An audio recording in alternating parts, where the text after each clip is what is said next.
पपड़ी पाते थे, जो वृक्ष की छाल की सूखी हुई पपड़ी, क्योंकि उनको ये था कि अगर मैं अच्छा पदार्थ पाऊंगा तो काम पीड़ित करेगा और मैं काम विजयी बन के दिखाऊंगा। तो 12 वर्ष उन्होंने वृक्ष के सूखी छाल की पपड़ी पा करके और कठिन भजन किया। अब तो महातेजस्वी हो गए। एक दिन काव्य प्रकट हुआ और कहा, क्या तुम समझते हो कि तुमने काम पर विजय प्राप्त कर ली? तो उनका एक काम क्या, हजारों काम पर विजय प्राप्त कर चुका हूँ। तो बोले, महाराज अब मैं अपने बाण संधान करता हूँ और आप संभालो अपने को। अब जहां जहां वो पपड़ी खाते थे वहां वहां हलवा घी का। तो उनका मेरे तप से भयभीत होकर वृक्ष हमें लगता है कोई स्वादिष्ट पदार्थ देने लगे।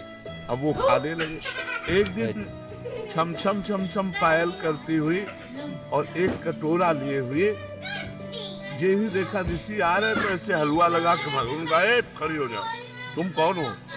क्या ये स्वादिष्ट पदार्थ तुम लगाती थी? कहा। बोले, लाओ कटोरा, वृक्ष में लगाने की जरूरत नहीं है। अब रोज कटोरा लेके तुम ले आ जाना, मैं इस कुटिया में रहता हूँ। कटोरा लेके आने लगे। फिर एक दिन पूछा, तुम इस जंगल में क्यों रहती हो?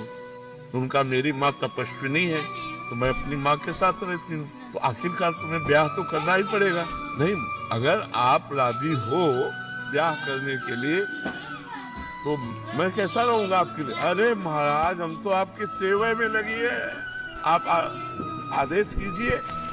बोले, माँ से बात करके आप कल आना। बोले, अवश्य।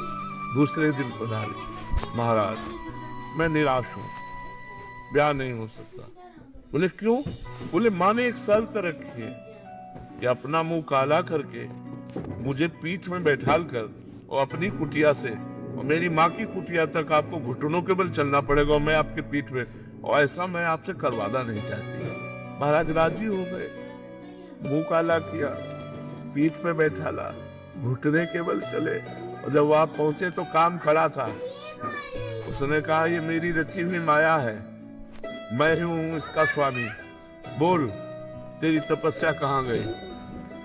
ये कहो कि मैं तेरी तपस्या नष्ट नहीं की, केवल दिखाया है तुझे कि अगर तू तपस्या का अहंकार करेगा तो देख, घुटने के बल चल रहा, मेरी माया तेरे पीठ पर बैठी हुई है। एक जंगल में ऋषि रहते थे, तो वो पपड़ी पाते थे, जो वृक्ष